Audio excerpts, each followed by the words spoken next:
Assalamualaikum warahmatullahi wabarakatuh. Apa kabarnya hari ini semua? Alhamdulillah, luar biasa. Allahu Akbar. Alhamdulillahirrabbilalamin. Hari ini kita diberikan kesempatan untuk belajar mata pelajaran Sejarah Kebudayaan Islam kelas 5. Simak baik-baik ya. Hari ini kita akan belajar mengenai keperwiraan Rasulullah SAW dalam Perang Uhud. Anak-anak yang soleh dan solehah, Perang Uhud disebabkan oleh kekalahan kaum kafir Quraisy pada saat Perang Badar. Dan kematian Abu Jahal dan Utbah meninggalkan bekas yang memilukan dan dendam yang membara. Dalam Perang Uhud kali ini, komando di bawah Abu Sofyan. Pada Perang Uhud, pasukan Nabi berjumlah 1.000 orang, sedangkan pasukan kaum kafir Quraisy berjumlah 3.000 orang. Peperangan ini terjadi pada pertengahan bulan Sya'ban tahun ketiga Hijriah. Jalannya peperangan cukup sengit, di mana pada awalnya tentara Muslim memperoleh kemenangan, tetapi keadaan berbalik karena yang diberi tugas sebagai pemanah yang berjumlah 50 orang turun ke bawah untuk mengambil harta rampasan. Akibatnya, kaum kafir Quraisy bisa merebut posisi yang ditinggalkan pasukan umat Islam. Akibat perang di Bukit Uhud ini, Nabi Muhammad SAW mengalami luka cukup parah. Sejumlah 70 orang Islam gugur sebagai syuhada. Dari pihak kaum kafir Quraisy tewas 23 orang kafir. Hamzah bin Abdul Muthalib, paman Nabi Muhammad SAW, gugur dalam perang tersebut. Nah, pada peperangan ini, kemenangan ada pada kaum kafir Quraisy. Hikmah yang bisa diambil dari perang Uhud adalah kekalahan umat Islam dalam perang Uhud karena tidak menaati dan patuh pada perintah Nabi SAW. Pasukan pemanah ini tergiur dengan harta rampasan dan kehidupan duniawi lainnya. Seandainya mereka taat dan patuh, niscaya kemenangan gemilang sudah di tangan umat Islam.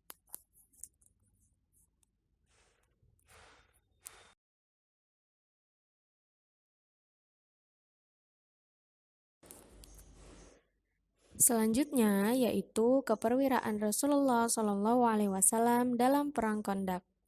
Perang Khandaq terjadi pada bulan Syawal tahun 5 Hijriah. Disebut juga dengan Perang Azhab karena terdiri dari beberapa golongan orang Arab yang berjumlah 10.000 orang. Sementara pasukan Muslim hanya terdiri atas 3.000 tentara dengan siasat membuat parit. Usaha kafir Quraisy untuk melewati selalu gagal. Dilakukanlah pengepungan terhadap kota Madinah hingga beberapa hari. Persediaan makanan kaum muslimin dalam kota Madinah mulai menipis. Di saat kritis itulah datang pertolongan Allah, yaitu berupa angin kencang dan hujan lebat yang memporak-porandakan kemah-kemah dan perbekalan mereka. Akhirnya, pasukan kafir Quraisy meninggalkan kota Madinah tanpa membawa hasil apa-apa. Setelah perang selesai, Islam bersikeras mengusir kaum Yahudi yang terang-terangan membantu kafir Quraisy. Suku Yahudi yang diusir itu adalah Bani Quraizah.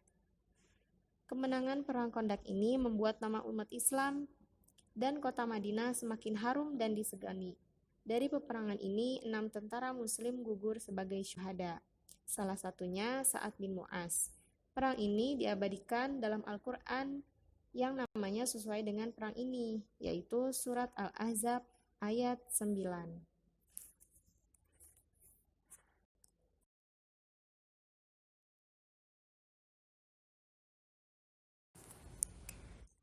Selanjutnya, Perjanjian Hudaybiyah.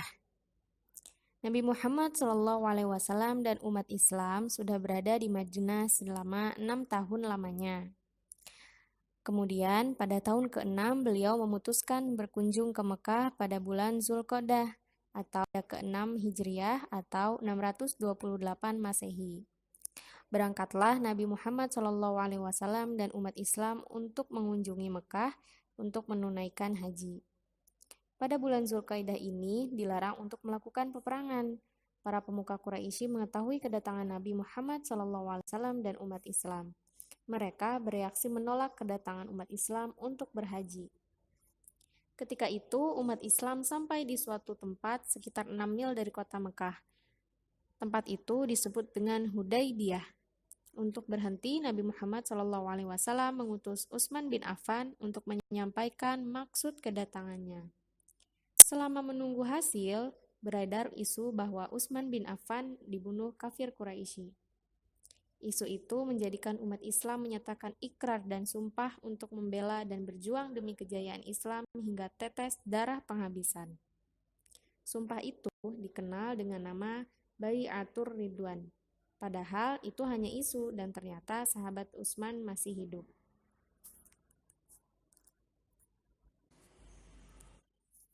Akhirnya, para tokoh Quraisy merasa cemas dan kesungguhan hati umat Islam untuk memasuki kota Mekah tahun itu juga.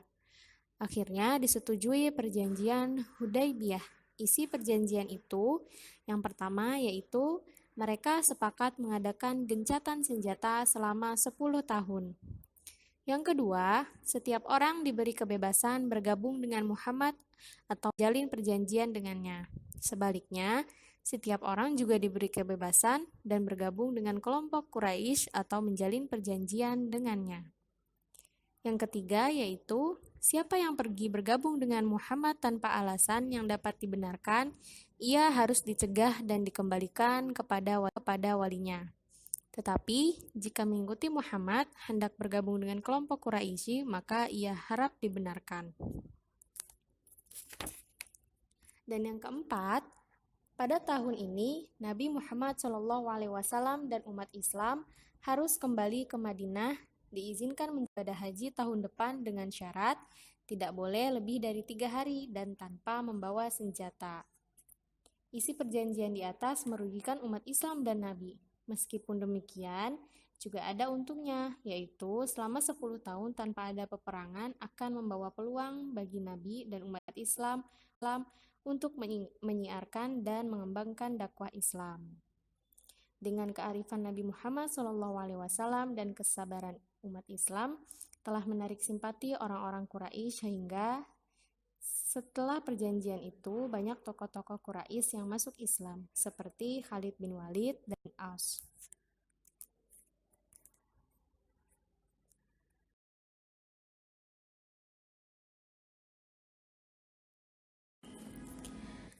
Demikian materi sejarah kebudayaan Islam hari ini. Semoga dapat dipahami. Terima kasih. Wassalamualaikum warahmatullahi wabarakatuh.